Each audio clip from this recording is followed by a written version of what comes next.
കരുനാഗപ്പള്ളിയിൽ വെച്ചിട്ട് ഞങ്ങളുടെ car tanker ലോറിയായിട്ട് ഇടിച്ച് അമ്മയും ഞാനും എൻ്റെ 2 കുഞ്ഞുങ്ങളും എൻ്റെ ബ്രദറുമായിരുന്നു ഉണ്ടായിരുന്നത്. അതിൽ പിന്നെ ഞങ്ങൾ തിരിച്ചു വന്നപ്പോഴേക്കും അമ്മ ജീവനോടെ ഇല്ലായിരുന്നു.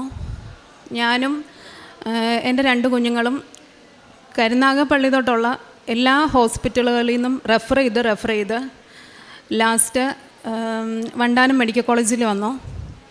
അവിടെയും അവർ ഇവിടുന്ന് ശരിയാവില്ല എന്നുള്ള ലെവലിൽ ഞങ്ങളെ ലേക്ക് ഷോറിലേക്ക് റെഫർ ചെയ്തു.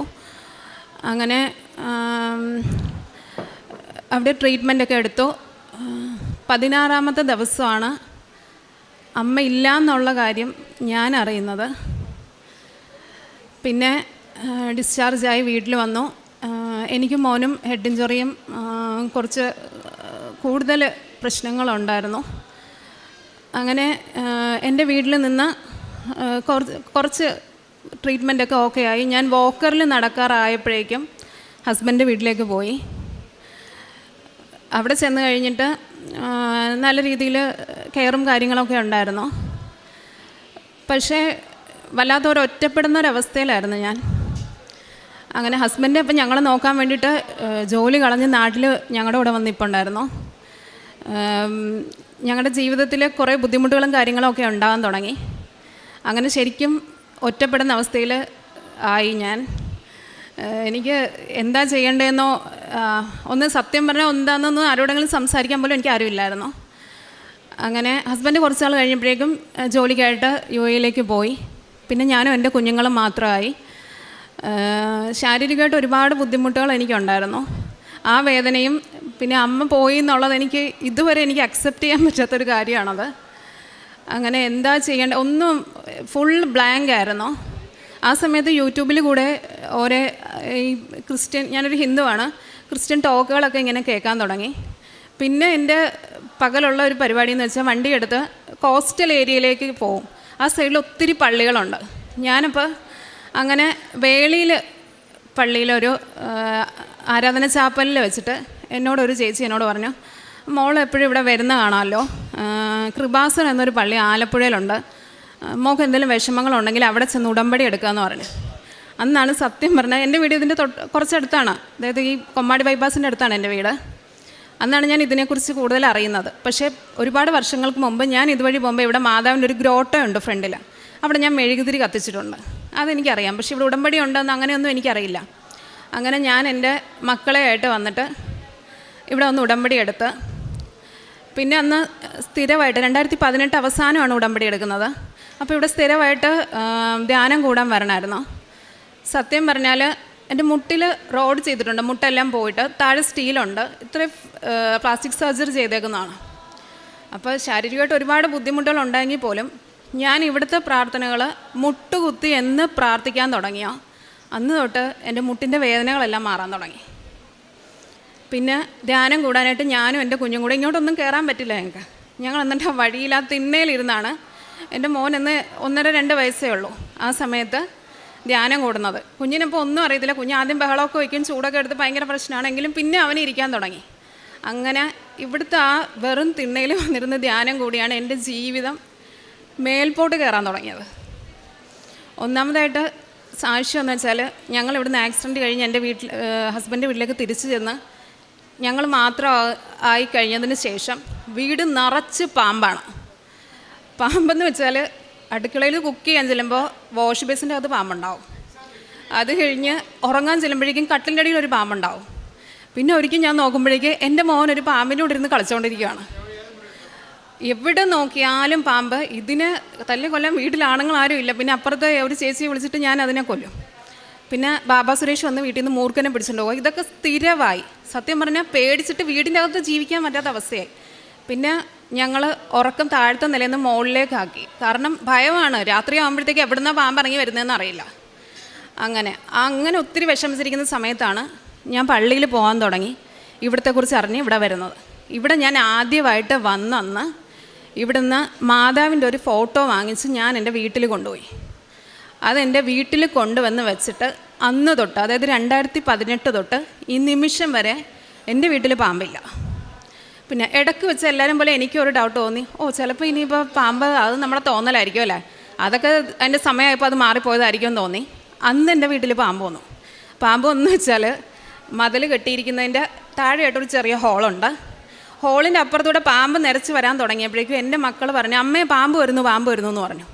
അങ്ങനെ ഞാൻ ഓടിച്ചെല്ലുമ്പോൾ അവിടുന്ന് നല്ല സ്പീഡിൽ നിരച്ച് വന്ന പാമ്പാണ്. എൻ്റെ മതിലിൻ്റെ അകത്തേക്ക് കയറി കഴിഞ്ഞിട്ട് ആ പാമ്പ് നിരയ്ക്കത്തില്ല, അത് അകത്തേക്ക് വന്ന് അപ്പോഴേ അവിടെ ചത്തു വീണു. പിന്നെ ഇന്ന് വരെ, ഈ നിമിഷം വരെ എൻ്റെ വീട്ടിൽ പാമ്പില്ല. എനിക്ക് ഒരുപാട് അനുഗ്രഹങ്ങൾ ഇവിടെ കിട്ടിയിട്ടുണ്ടെങ്കിലും ഇത് ഞാൻ എന്നും എനിക്ക് ഒന്നാമതായിട്ട് പറയേണ്ട സാക്ഷ്യമാണത്. കാരണം അത്രയും വിഷമിച്ചിരിക്കുന്ന, പേടിച്ച് ഭയന്ന് ഉറങ്ങാൻ പോലും പറ്റാതെ ജീവിക്കുന്ന സമയത്താണ് ഈ ഒരു കാര്യം ഉണ്ടാകുന്നത്. രണ്ടാമതായിട്ട് ഞാനൊരു നേഴ്സാണ്, കുവൈറ്റിൽ വർക്ക് ചെയ്തുകൊണ്ടതാണ്. എനിക്ക് കല്യാണം കഴിഞ്ഞിട്ട് പിന്നെ ജോലിക്ക് പോകാൻ പറ്റിയിട്ടില്ല.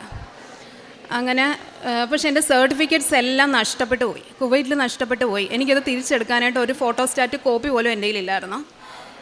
പിന്നെ ഈ ആക്സിഡൻറ്റും കാര്യങ്ങളും എല്ലാം കഴിഞ്ഞ് എവിടെ എന്താ എനിക്കൊന്നും അറിയില്ല. എനിക്ക് ഒന്നിനെക്കുറിച്ച് ഞാൻ ബോധേഡല്ല, അതിനെക്കുറിച്ച് ഒന്നിനും ഒരു ഇതുമില്ല.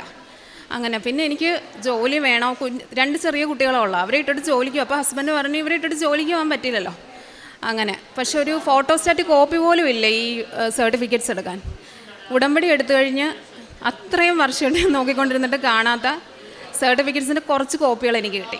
അങ്ങനെ എനിക്കതിൻ്റെ ഡ്യൂപ്ലിക്കേറ്റ് എടുത്ത്, സത്യം പറഞ്ഞാൽ എൻ്റെ പഠനമോ ജോലിയോ എല്ലാം അവിടെ അവസാനിച്ചു എന്ന് വിചാരിച്ചിരുന്നതായിരുന്നു ഞാൻ. അവിടുന്ന് ഞാൻ GNM നേഴ്സായിരുന്നു. എനിക്ക് പോസ്റ്റ് PSCക്ക് ജോയിൻ ചെയ്യാനും തടസ്സങ്ങളൊന്നും കൂടാതെ എനിക്ക് എക്സാം എഴുതി എക്സാമിൽ പാസ്സാവാനും സാധിച്ചു. അപ്പോൾ എക്സാമിന് പോകുന്ന സമയത്ത് 2 മാസത്തോളം എനിക്ക് നാട്ടിൽ നിന്ന് മാറി നിൽക്കേണ്ടി വരുമായിരുന്നു. പക്ഷേ എനിക്ക് ഒട്ടും പ്രതീക്ഷിക്കാതെ തന്നെ എൻ്റെ ഹസ്ബൻഡിൻ്റെ വീട്ടിൽ അവർ കുട്ടികൾ നോക്കിക്കോളാം, എക്സാം എഴുതിയിട്ട് വാന്ന് പറഞ്ഞ് അങ്ങനെ ഹസ്ബൻഡിൻ്റെ വീട്ടിൽ കുട്ടികളാക്കി എനിക്ക് എക്സാം എഴുതി വരാൻ സാധിച്ചു. പിന്നെ എൻ്റെ വീട്ടിൽ അമ്മ മരിച്ചതിന് ശേഷം ശരിക്കും ഞങ്ങളുടെ കുടുംബം തന്നെ തകർന്നൊരവസ്ഥയിലായിരുന്നു. കാരണം അമ്മയായിരുന്നു ഞങ്ങളുടെ വീട്ടിലെ എല്ലാം. അപ്പോൾ പലരും എന്നെ കുറ്റപ്പെടുത്തിയിട്ടുണ്ട്. കാരണം എൻ്റെ കൂടെ ട്രിവാൻഡ്രം പോയിട്ട് തിരിച്ച് വരുന്ന സമയത്താണ് ഈ ആക്സിഡൻ്റ് ഉണ്ടാകുന്നത്. എന്നെ ഡയറക്റ്റായിട്ട് വരെ എന്നോട് ഇങ്ങനെ കുറ്റപ്പെടുന്ന രീതിയിൽ ഞാൻ കാരണം അമ്മ മരിച്ചു എന്നുള്ള അങ്ങനത്തെ ഒരു ഇത് ഞാൻ കേൾക്കേണ്ടി വന്നിട്ടുണ്ട് ഒരുപാട് കാലം. അപ്പോൾ എങ്ങനെയെങ്കിലും ബ്രദറിന് ഒരു കല്യാണം ഒന്ന് പെട്ടെന്നായാൽ മതി. ഞങ്ങൾ ഒരുപാട് ശ്രമിക്കുന്നുണ്ടായിരുന്നു, പക്ഷെ കല്യാണം ശരിയാവുന്നില്ലായിരുന്നു. ഞാൻ ഇവിടെ വന്ന് പ്രാർത്ഥിച്ച് കുറച്ച് നാൾ കഴിഞ്ഞപ്പോഴേക്കും കല്യാണം ശരിയായി. ഇപ്പോൾ ആൾക്കൊരു കുട്ടിയുണ്ട്. അവനും ചെറിയ പ്രശ്നങ്ങളൊക്കെ ഉണ്ടായിരുന്നു. അതായത് അവന് 8ാം മാസത്തിൽ സ്കാൻ ചെയ്തപ്പോൾ കുഞ്ഞിൻ്റെ ഒരു കിഡ്നി കാണുന്നില്ല എന്ന് ഡോക്ടർ പറഞ്ഞു. അങ്ങനെ അവർ ഒരുപാട് വിഷമിച്ചു. ഞാൻ ആ സമയത്ത് പറഞ്ഞു, നിങ്ങൾ വിഷമിക്കേണ്ട, നമുക്ക് മാതാവിൻ്റെയൊക്കെ പ്രാർത്ഥിക്കാമെന്ന് പറഞ്ഞു. അങ്ങനെ അമൃതയിലേക്ക് സ്കാനിങ്ങിന് പോകുന്ന വഴി അവരിവിടെ വന്ന് മാതാവിനോട് പ്രാർത്ഥിച്ച് അവിടെ ചെന്ന് സ്കാൻ ചെയ്തപ്പോൾ അത്രയും സമയം കണ്ടില്ല എന്ന് പറഞ്ഞ് കിഡ്നി അവിടെ ഉണ്ട്, കുഴപ്പമൊന്നുമില്ലായിരുന്നു. കുഞ്ഞിന് കുറച്ച് അസ്വസ്ഥതകളൊക്കെ ഉണ്ടായിരുന്നു, അതെല്ലാം മാറി. പിന്നെ ഹസ്ബൻഡ് UAE-ലാണ് വർക്ക് ചെയ്യുന്നത്. വർക്ക് പ്രഷർ ഒത്തിരി ഉണ്ടായിരുന്നു. അങ്ങനെ ഒരു കമ്പനിയിൽ നിന്ന് മാറി അടുത്തതിലേക്ക് കയറാൻ വേണ്ടിയിട്ട് ശ്രമിക്കുന്നുണ്ടായിരുന്നു. അത് ഒരു ദിവസം പോലും ജോലി ഇല്ലാതെ നിൽക്കേണ്ട അവസ്ഥ വരുത്താതെ തന്നെ അടുത്ത കമ്പനിയിലേക്ക് കൊടുത്ത് മാതാവൻ ഞങ്ങളെ അനുഗ്രഹിച്ചു. അടുത്തതായിട്ട് ഞങ്ങൾ ഈ ആക്സിഡൻറ്റ് കഴിഞ്ഞ് ശരിക്കും UAE-ലേക്ക് പോകാൻ വേണ്ടി ഇരുന്നതായിരുന്നു. അപ്പോഴാണ് ഈ ആക്സിഡൻറ്റും കാര്യങ്ങളൊക്കെ ഉണ്ടാകുന്നത്. അത് കഴിഞ്ഞ് സാമ്പത്തികമായിട്ട് ഒരുപാട് ഞങ്ങൾ തകർന്നു പോയി. അങ്ങനെ പിന്നെ പോകാൻ ശ്രമിക്കുന്നുണ്ടെങ്കിലും പല പല തടസ്സങ്ങളായിരുന്നു. ഞാനൊരു നേഴ്സായിട്ട് പോലും എനിക്ക് വിദേശത്തേക്ക് പോകുന്നതിൽ ഒത്തിരി തടസ്സങ്ങൾ വന്നു. ഇപ്പോൾ ദൈവാനുഗ്രഹം കൊണ്ട് ഞാനിവിടെ കഴിഞ്ഞ സൺഡേ ഞാനിവിടെ ആലപ്പുഴയിൽ വന്നതാണ്. എനിക്കെപ്പോഴും ആഗ്രഹം ഉണ്ടായിരുന്നു ഇവിടെ എപ്പോഴും പകൽ വന്ന് കുറേ നേരം ഇരുന്നിട്ട് പോകാൻ പറ്റണമെന്ന്. കഴിഞ്ഞ ബുധനാഴ്ച തൊട്ട് ഞാനിവിടെ പകൽ വന്ന് രാവിലെ വന്നിട്ട് വൈകുന്നേരം പോകും, അങ്ങനെയാണ്. അങ്ങനെ ഞാനിപ്പോൾ ഈ ബുധനാഴ്ച വന്നപ്പോഴത്തേക്ക് ഇവിടെ അന്ന് ബുധനാഴ്ച കംപ്ലീറ്റും എനിക്ക് തോന്നുന്നു ഒരു 10 എണ്ണം പറഞ്ഞതിൽ ഒരു 90% ദുബായ്ക്കാരുടെ സാക്ഷ്യങ്ങളായിരുന്നു. അപ്പോൾ അത് കേട്ട് ഞാൻ വീട്ടിൽ ചെന്നപ്പോഴത്തേക്കും ഞങ്ങൾക്ക് വിസയ്ക്ക് അപ്ലൈ ചെയ്തിട്ടുണ്ടായിരുന്നു. അതിൽ കുറേ തടസ്സങ്ങളൊക്കെ ഉണ്ടായിരുന്നു. എനിക്കും എൻ്റെ കുഞ്ഞുങ്ങൾക്കും തിരിച്ച് UAE-ലേക്ക് ചെല്ലാൻ വേണ്ടിയിട്ടുള്ള വിസ ഹസ്ബൻഡ് അയച്ചു തന്നിട്ടുണ്ട്. എനിക്ക് ആദ്യം ഇവിടെ വന്ന് സാക്ഷ്യം പറയണമെന്നുണ്ടായിരുന്നു. അത് കഴിഞ്ഞിട്ട് ഇനി മറ്റൊരാളുടെയൊക്കെ ഇത് പറയാവുള്ളൂ എന്നുണ്ടായിരുന്നു.